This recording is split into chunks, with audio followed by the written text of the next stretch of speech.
साईराम। 1970 की दशक की बात है। एक दिन भगवान श्री सत्य साई बाबा अपना प्रवचन खत्म करके अपने घर लौट गए थे वृंदावन में, बेंगलोर में। उस दिन स्वामी के प्रवचन के लिए अनुवादक थे प्रोफेसर कस्तूरी जी। स्वामी अपने घर के अंदर प्रोफेसर कस्तूरी जी और प्रोफेसर नंजुंडैया जी को बुलाए थे। इन दोनों भक्तों को पाद सेवा का मौका मिला था।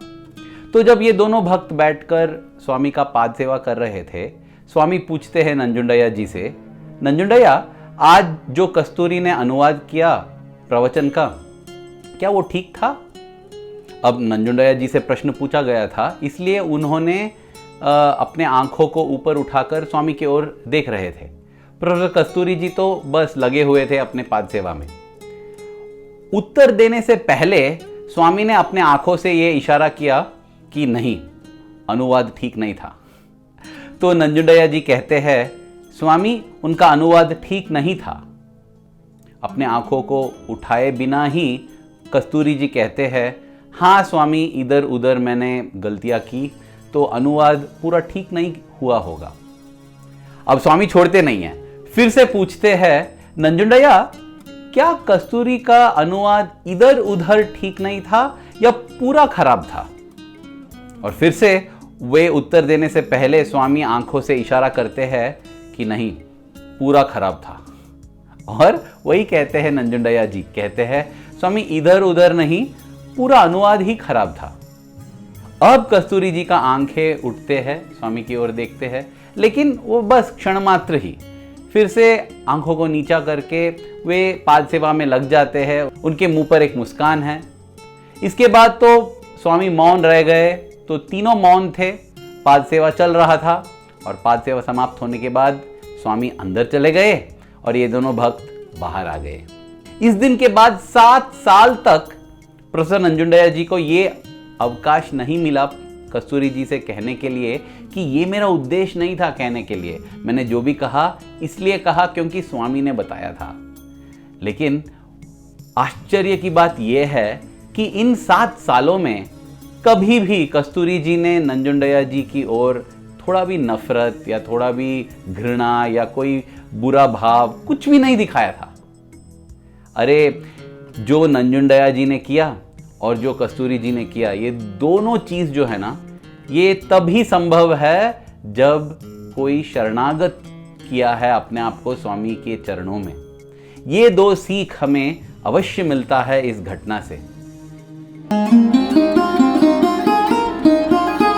प्रेम स्वरूप लारा।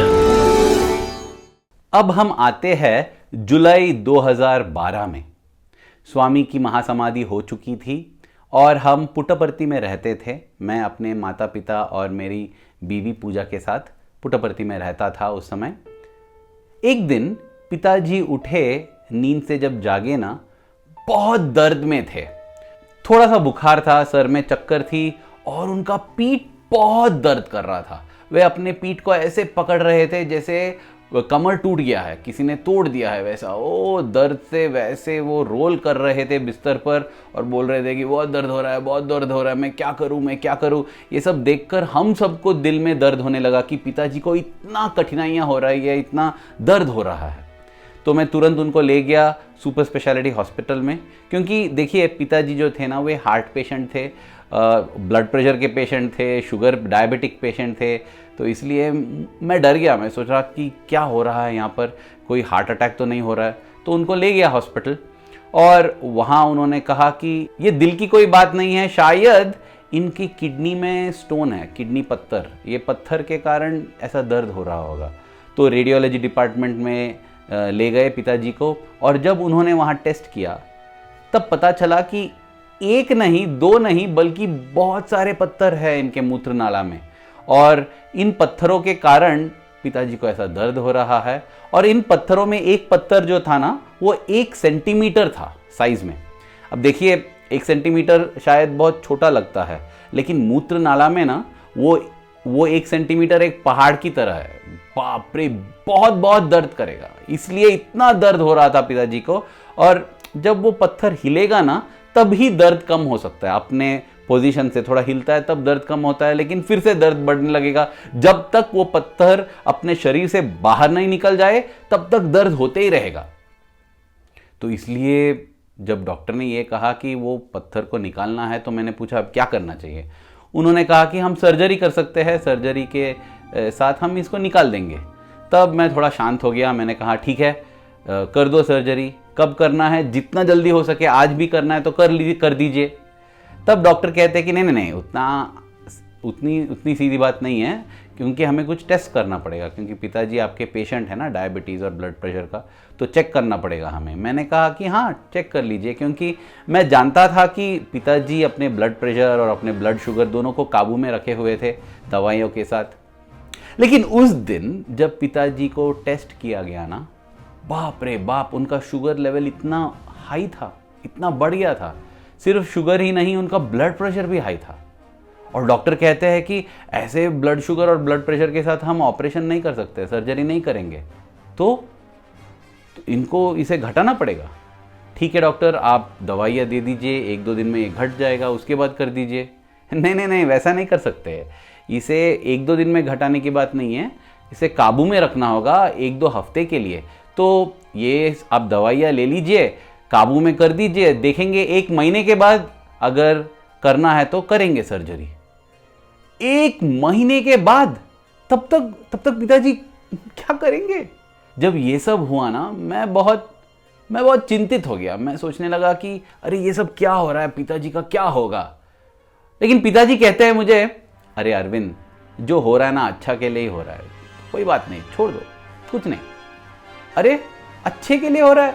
कैसा मतलब? किडनी में स्टोन आना अच्छा है क्या? और मैं सोच रहा था ठीक है, अगर किडनी में स्टोन भी आ गया, उसके बाद शुगर ऊपर जाना, ब्लड प्रेशर ऊपर जाना, ये सब अच्छा कैसे हो सकता है? पिताजी आप क्या कह रहे हैं? घर आके मैं पूछ रहा था पिताजी से, आप ऐसे क्यों कह रहे हैं? और पिताजी बोलते हैं नहीं, वो सब मैंने जानता नहीं हूं। मतलब बताओ ना, पत्थर आना कैसा अच्छा है? ब्लड शुगर या ब्लड प्रेशर ऊपर जाना कैसा अच्छा है? नहीं, वो नहीं जानता हूं, लेकिन इतना जानता हूं कि भगवान मेरा देखभाल कर रहे हैं, और स्वामी जो भी करते हैं ना वो अच्छे के लिए ही करते हैं, तो ये भी अच्छा ही है, बस उतना ही पिताजी बोल रहे थे। लेकिन दर्द जो हो रहा था ना उनको, बाप रे, उनको ही नहीं हमें भी सहना पड़ रहा था। हम ले आए पिताजी को घर, और अब देखिए जब वो पत्थर अपने पोजीशन से थोड़ा हिल जाता था ना, तो पिताजी को थोड़ा सुकून मिलता था, वे अपना काम करते थे। लेकिन 1-2 घंटे में फिर से वो दर्द शुरू हो जाएगा, और पिताजी का पीठ ऐसा दर्द करता था, वे पीठ पकड़कर उनके आंखों में आंसू भी आ जाते थे कभी कभी, इतना दर्द होता था। और उन आंसुओं को देखकर अपने आंखों में आंसू आ जाते थे। और देखिए पिताजी वो जो पेन बाम स्प्रे आता है ना, वो सब स्प्रे करते थे अपने पीठ पर कि वो मिट जाएगा, लेकिन वो मिटता नहीं था। अभी दर्द जो हो रहा है ना, अंदर से हो रहा है। वो अंदर का दर्द बाहर वो दवाई और वो मुलाम लगाने से कैसे चले जाएगा? ये मतलब, लेकिन मुझे इतना पता चला कि पिताजी को बहुत पीड़ा हो रही है, बहुत दर्द हो रहा है। अभी ना उसके बारे में सोचते हुए मुझे लगता है कि हम यही करते हैं। हमारे ज़िंदगी में जो भी दर्द होता है ना, वो अंदर से होता है और जो भी आनंद प्राप्त होता है ना, वो भी अंदर से ही प्राप्त होता है। लेकिन हम मूर्ख की तरह बाहर ढूंढते रहते हैं आनंद को। कहाँ है आनंद? इसमें है क्या आनंद? धन में है क्या, या कोई शादी में है क्या, या पैसे में है क्या? नहीं आनंद जो है ना वो अंदर रहता है, लेकिन हम उसे बाहर ढूंढते हैं। उसी प्रकार दुख जो है ना वो अंदर से ही आता है, लेकिन हमें लगता है कि इसके कारण दुख हुआ, उसके कारण दुख हुआ, उसे मिटाना चाहिए, इसे निकालना चाहिए। नहीं, ये सब मूर्खता है। इसलिए स्वामी कहते हैं कि मनुष्य जो है ना वो मीलों दूर जा चुका है अंतरिक्ष में, लेकिन वो 1 सेंटीमीटर भी नहीं गया है अपने अंतर में। अंतर में जाना चाहिए, अंतरिक्ष जाने से उतना फायदा नहीं होगा आध्यात्मिक रूप से। तो पिताजी को ऐसा दर्द हो रहा था और हम प्रार्थना कर रहे थे।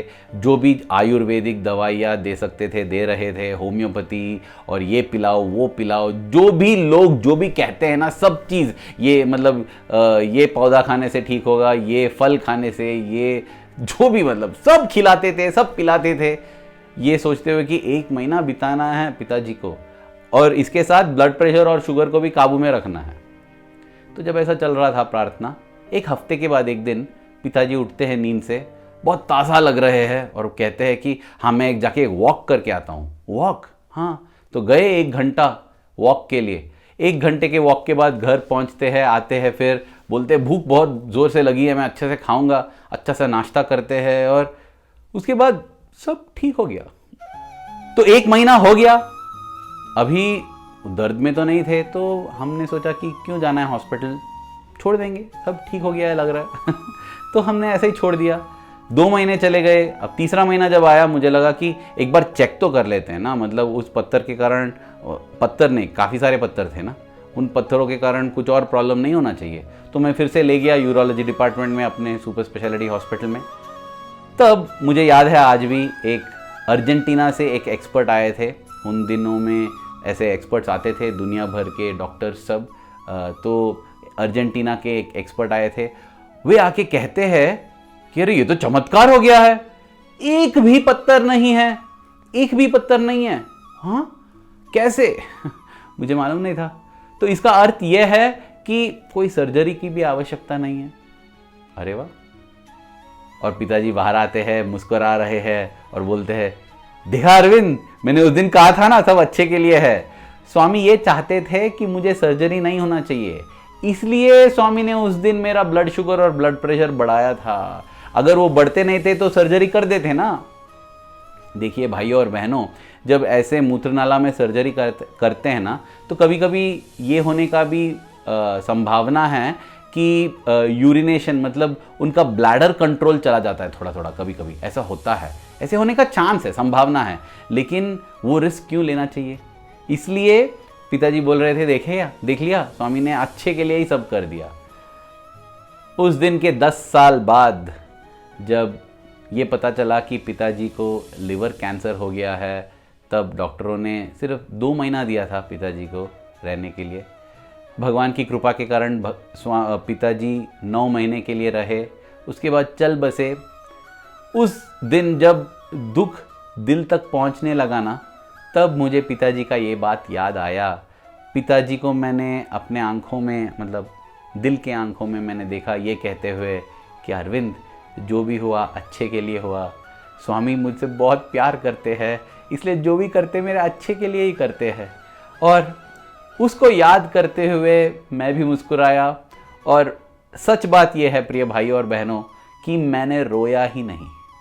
पिताजी के देहांत जब हुआ था, उस दिन जब मुझे क्रम और क्रिया करने थे, एक बार भी मैंने नहीं रोया, क्योंकि मैं जानता था कि ये अच्छे के लिए हुआ है। और मुझे वो पता चला क्योंकि पिताजी के विश्वास के कारण, उनका विश्वास इतना दृढ़ था, वे मानते थे कि जो भी हो रहा है अच्छे के लिए ही हो रहा है। और मैंने जो कहा था नंजुंडया जी और कस्तूरी जी का वो जो कहानी, उससे भी हमें यही सीख मिलती है। देखिए, नंजुंडया जी को कितना मुश्किल हुआ होगा चुप रहने के लिए कि मैंने ये नहीं बताया। और जब कस्तूरी जी का अनुवाद अच्छा ही था, क्यों ऐसे कहना चाहिए कि बिल्कुल बेकार था? लेकिन नंजुंडया जी यही मानते थे कि जो भी स्वामी करते हैं वो अच्छे के लिए ही करते हैं, इसलिए जो भी स्वामी कहेंगे मैं वो कर दूंगा। यही उनके शरणागति के कारण ही उन्हें वैसे कहने का शक्ति था। महाभारत के युद्ध में ना एक कहानी है। कहा जाता है कि पांडवों के सबसे बड़े भैया जो थे ना, युधिष्ठिर, जिन्हें धर्मराज भी कहा जाता था, वे धर्म को इतना पालन करते थे कि युद्ध में उनका रथ का चक्र जो है वो जमीन के ऊपर चलता था, जमीन पर ही नहीं चलता था, क्योंकि उन्होंने जिंदगी में कोई अधर्म किया ही नहीं है, कभी भी असत्य कहा ही नहीं है। जानते हैं किसके कारण उनका रथ नीचे आ गया जमीन पर?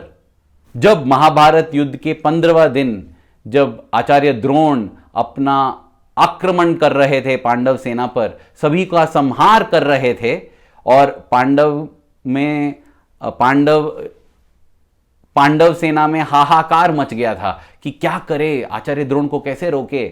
तब भगवान कृष्ण आके कहते हैं युधिष्ठिर को, धर्मराज को, कि ये जाके बताने कि अश्वत्थामा मर गया है। अश्वत्थामा जो थे वे आचार्य द्रोण के पुत्र थे, लेकिन उस दिन क्या हुआ था, भीम जो है, भीम ने एक हाथी को मार दिया था जिस हाथी का नाम था अश्वत्थामा।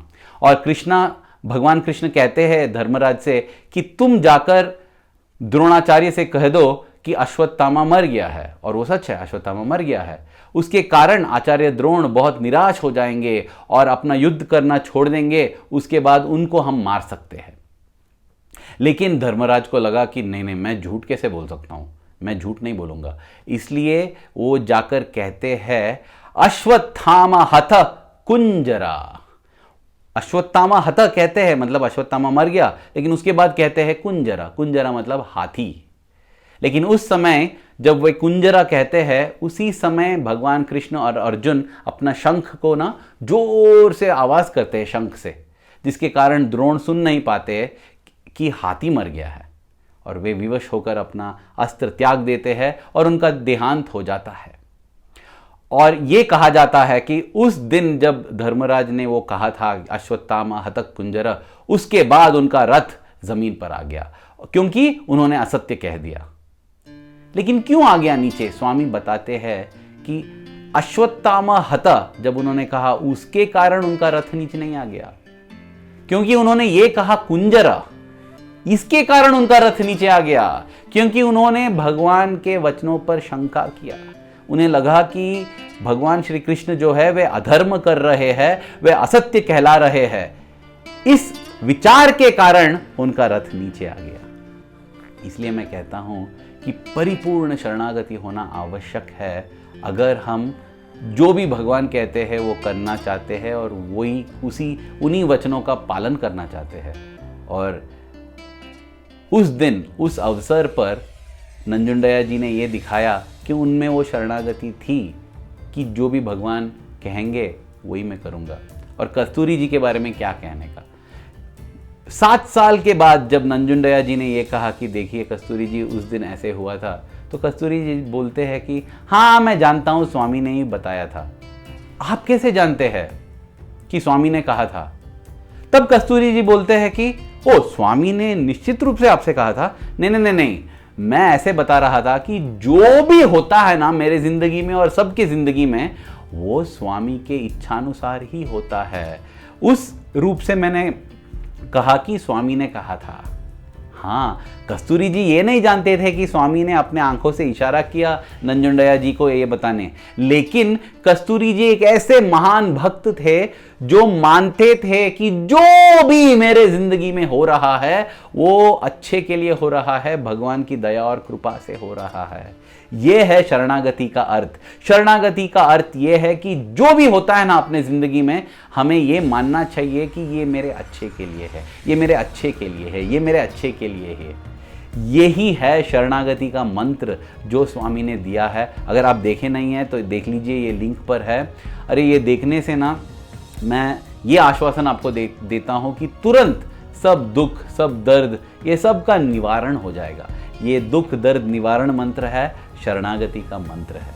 अंत में बस मैं इतना ही कहना चाहता हूं कि हमें भी सच्चे भक्त बनना चाहिए, शरणागत कर देना चाहिए अपने आप को स्वामी के चरणों में। हमें ये मानना चाहिए कि जो भी जिंदगी में हो रहा है वो हमारे अच्छे के लिए ही हो रहा है। अगर अच्छे के लिए नहीं होता तो स्वामी उसे अपनी जिंदगी में आने ही नहीं देते, क्योंकि भगवान हमसे बहुत प्रेम करते हैं और भगवान सबसे शक्तिशाली भी है।